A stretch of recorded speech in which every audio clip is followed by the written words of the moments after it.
Welcome back everybody. अच्छा, अभी हम बात करने लगे ख़ावर मानिक का इस्लामाबाद हाई कोर्ट पहुंचे हैं। वो क्या करने के लिए पहुंचे अपने रिपोर्टर से जान लेते हैं और आपको बताते चले कि इद्दत केस के लिए वो उसका सरकर्दा है, उसका करता धरता है। वो उनकी बड़ी देर से गुड मॉर्निंग हुई और हमारा क्योंकि गुड मॉर्निंग शो है, ब्रेकफास्ट शो है, तो ख़ावर मानिका की ये जो गुड मॉर्निंग है ना वो कुछ 5-6 साल के बाद हुई और उनको याद आया कि उनकी बेगम ने जो है वो इद्दत के दौरान निकाह कर लिया था इमरान खान से। So I should speak about it. वो साथ थे सारी चीजों एग्जैक्टली उस टाइम वो कहते थे कि वो बुश्ता बीवी से पाकबाज और पाक दामन औरत कोई भी नहीं है, लेकिन फिर उनको लेट याद आया कि भाई वो तो मेरे से गलती हो गई है, तो मुझे थोड़ा सा ख्याल करना चाहिए, अभी मुझे जाग जाना चाहिए और फिर मुझे कोर्ट से रुजू करना चाहिए और बुश्ता बीबी पे और इमरान खान पे केस कर देना चाहिए कि इन्होंने ऐसे किया और ये मेरे घर पे आते थे और ऐसे करते थे वैसे करते थे। तो ये बड़ी वो चीज़ें हैं जो शायद टीवी पे हम बोल नहीं सकते। काफ़ी एक्टिव भी हमें नज़र आ रहे हैं जो मानिका साहब हैं, ये हर तरफ जो है ना हमें एक्टिव नजर आ रहे हैं। एक्टिव नजर आ रहे हैं, अभी भी वो गए हैं तो वो देखते हैं कि क्या करते हैं। रिपोर्टर हमारे अभी बिल्कुल हमें ज्वाइन करते हैं, जैसे अदालत के अंदर होते हैं, बिजी हो जाते हैं, उनके नंबर नहीं लगते, जेमस लगे होते हैं, बहुत सारी चीजें होती हैं। बिल्कुल ऐसे ही है, वो उस पर भी हम बात करते हैं, कोशिश करें कि हमारे रिपोर्टर हमसे कनेक्ट हो जाए। अच्छा, लेकिन हसनैन वो तो चले बातें हो ही रही हैं हमारे साथ, लेकिन आप ट्रैवल करते हैं? Do you like to travel? मैं बहुत अच्छा ट्रैवलर हूँ। I like to travel too. तो बहुत ही ज्यादा ट्रैवल किया मैंने, है ना? And I like to travel too. मुझे लगता है पर्सनली, अगर मैं हसनैन आपसे पूछूं कि ट्रैवल की सबसे अच्छी बात क्या लगती है आपको? ट्रैवल में सीखने को बहुत ज्यादा मिलता है। एग्जैक्टली, मैं भी यही कहने लगी थी। सो इसके अलावा भी नाज़रीन, सैर और सयाहत के जो है ना बहुत सारे फवायद होते हैं। आपको जो डिप्रेशन होता है वो चला जाता है, कल्चर्स आप देखते हैं, एक्सप्लोर कर सकते हैं, मिलती हैं, लोगों को पढ़ने का मौका मिलता है। एक इलाके के लोग डिफरेंट तरह से सोचते हैं, दूसरे इलाके के लोग डिफरेंट तरह से सोचते हैं। आप यहाँ से उठ के अगर लेट्स सपोज हुंजा चली जाती है निमरा, तो हुंजा में आपको एक डिफरेंट कम्युनिटी नजर आएगी। वहाँ पे खवातीन आपको डाबू पे नजर आएंगी, स्टॉल्स पे नजर आएंगी, वहाँ पे बहुत मशहूर खवातीन के नाम से कैफे मौजूद हैं। This is how you learn ना। आप चीजें सीखते हैं, आपका अपना डिप्रेशन भाग जाता है, आप फिजिकली बड़ा फिट रहते हैं। आप जब मूव कर रहे होते हैं, आप हाइकिंग कर रहे हैं कहीं पे आप जाके बीच पे जा रहे हैं, डिफरेंट एक्टिविटीज आपकी बॉडी जब उसमें इन्वॉल्व हो जाती है, आपकी बॉडी बड़ी हेल्दी होती है, आपका दिमाग साउंड हो जाता है। सो इसीलिए आज हमने सैर और सयाहत पे बात करने के लिए बुलाया जी। एक ट्रैवलर हैं हसाम, उनको इनवाइट किया ये जानने के लिए कि मजीद क्या फवायद है वो हमें बताएंगे। Hassam, welcome to the show, how are you? Thank you so much for having me. कैसे आप इतने दूर बाइक्स पे घूमते हैं, इसकी क्या वजह है? इसकी क्या वजह है? आई थिंक प्राइमरीली एक फ्रीडम है, क्योंकि हर बंदा चाहता है घूमे, लेकिन ऑब्वियसली बात है कि साथ पूरी फैमिली और बहुत सारी चीज़ें इन्वॉल्व हो जाती हैं।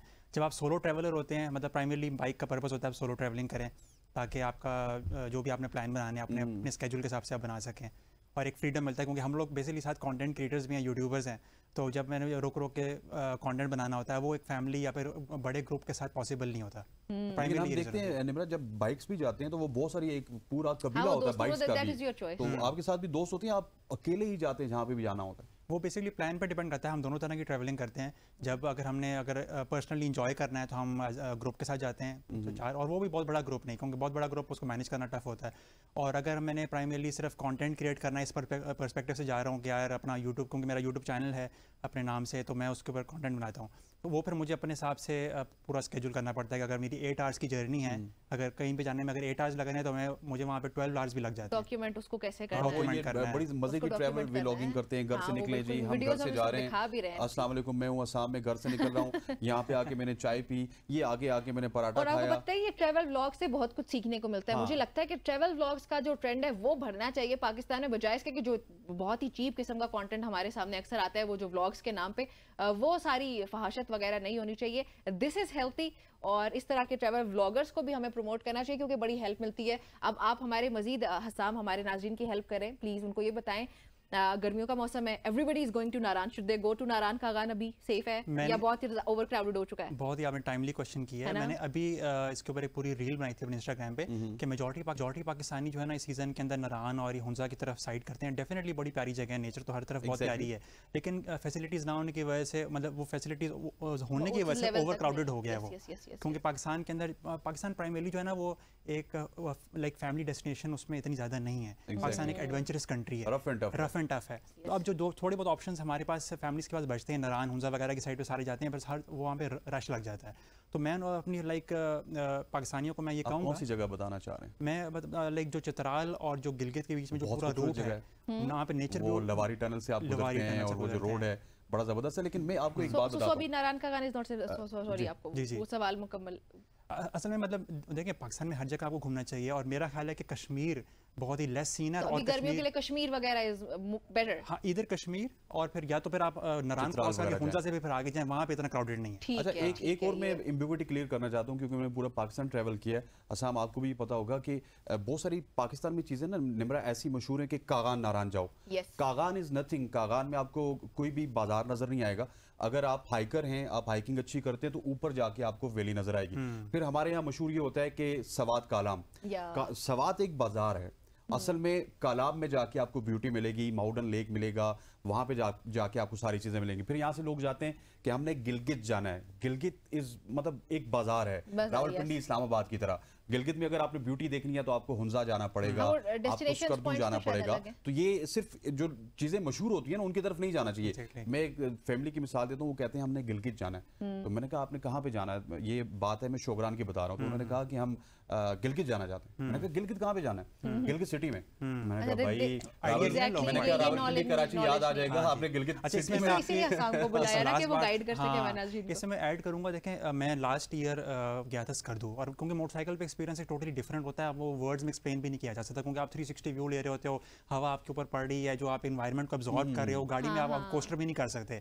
खैर ऑब्वियसली बात है, सारे तो नहीं बाइक पे घूम सकते, लेकिन ये कि स्कर्दू इज हाईली रिकमेंडेड, क्योंकि वहाँ पे जो रोड्स है ना, JSR जो है, जगलोट टू स्कर्दू की जो रोड है, आई थिंक वो पाकिस्तान में लोगों को आइडिया ही नहीं है। मैं अपनी फैमिली वालों को वीडियोस दिखा के थक गया हूं। टिल हुंजा भी जाती है और टिल पंजाब भी जाती है। एग्जैक्टली, वो बहुत ही प्यारा रोड है। जगलोट आप क्रॉस करते हैं तो you are in a different world, literally different world, literally.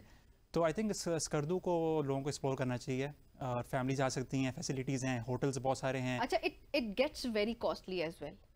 Costly अब बॉयज फॉर एग्जांपल इस वक्त जो आपको देख रहे हैं, आई एम प्रीटी श्योर कि आपके बहुत सारे फैन फॉलोइंग में से जो लोग हैं वो आपके पास वो इस वक्त आपको देख रहे होंगे, और में ज्यादातर बॉयज ही होंगे।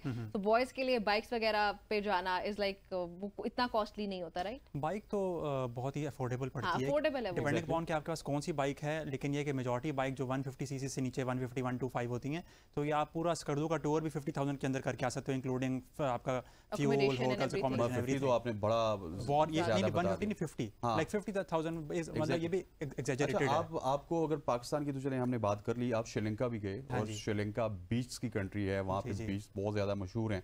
श्रीलंका का एक्सपीरियंस हमें बताइएगा, वो एक्सपीरियंस कैसा रहा? आई थिंक असल में वो भी बड़ा मैटर करता है कि उससे पहले आपने कितना ट्रैवल किया। वो मेरी फर्स्ट इंटरनेशनल ट्रैवल था मेरा। अच्छा। तो उसका जो इम्पैक्ट होता है ना, जब पहली दफ़ा आप जाते हो, सोलो जाते हो, और मैं लाइफ के पॉइंट पे था, तो आई थिंक वो सारी चीज़ें कॉम्प्लीमेंट करती हैं। तो Sri Lanka I think facilities wise, हालांकि जब मैं गया था उस वक्त तो वो उनका फाइनेंशियल क्राइसिस हो रहा था, और उनका रुपी जो था वो क्रैश कर रहा था। मतलब मेरे होते हुए मेरा जो 15 डेज़ का टूर था उसमें एग्जैक्टली क्रैश हुआ उनका।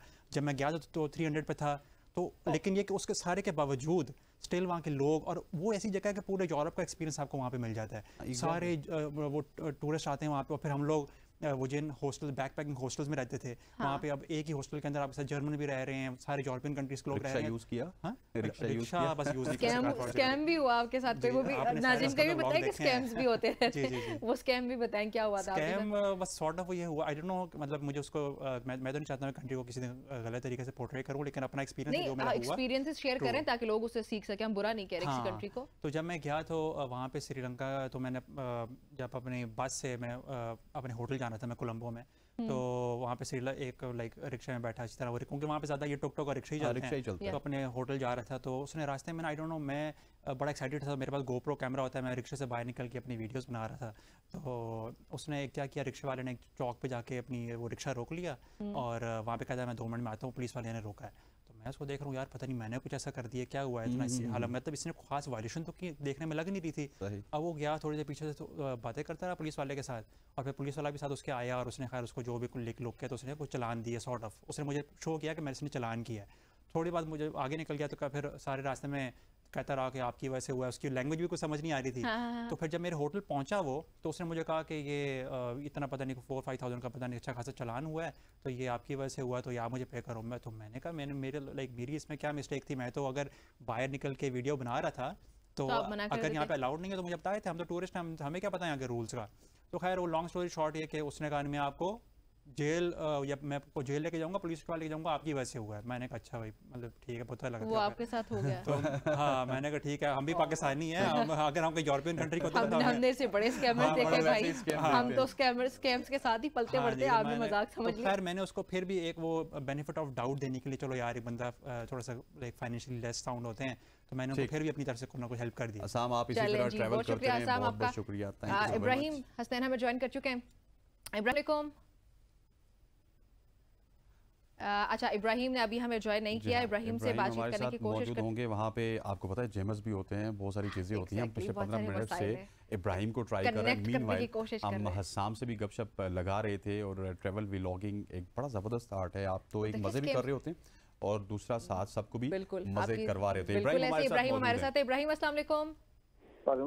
इब्राहिम जल्दी से बताइएगा क्या हो रहा है इस वक्त हाई कोर्ट में? खैबर मानिका के पहुंचने की कुछ इतलात आ रही हैं?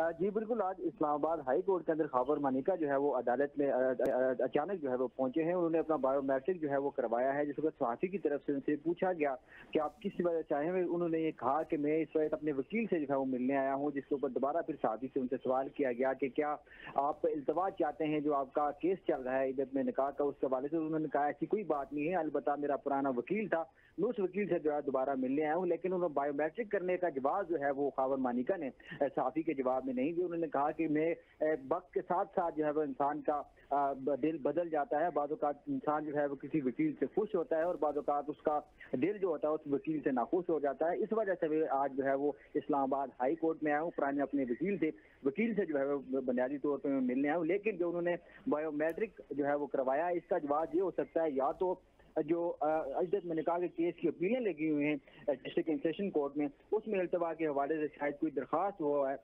मुस्तकबिल के अंदर जो है वो इस्लामाबाद हाई कोर्ट में फाइल कर सकते हैं, या कोई पर्सनल जो है वो उनकी दरख्वास्त जो है वो इस्लामाबाद हाई कोर्ट में आ सकती है। क्योंकि जो उन्होंने बायोमेट्रिक करवाया है इस्लामाबाद हाई कोर्ट के अंदर, इसका मकसद ये बिल्कुल सामने आ जाता है कि कोई ना कोई दरख्वास्त जो है वो खैबर मानिका की जानिब से दायर की जाएगी।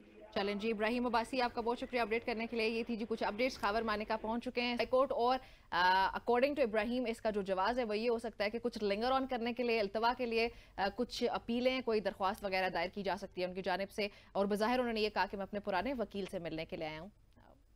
जी हाँ बिल्कुल, आज के प्रोग्राम में हमने बहुत सारी चीज़ें डिस्कस की, जिसमें अदालत भी थी, सियासत भी थी और इसके अलावा आवाम के इशूज़ भी थे। ख़वातीन वज़ात, आज की इस सुबह की सोच से इतना ही। मुझे और निम्रा तारिक को इजाज़त दीजिए।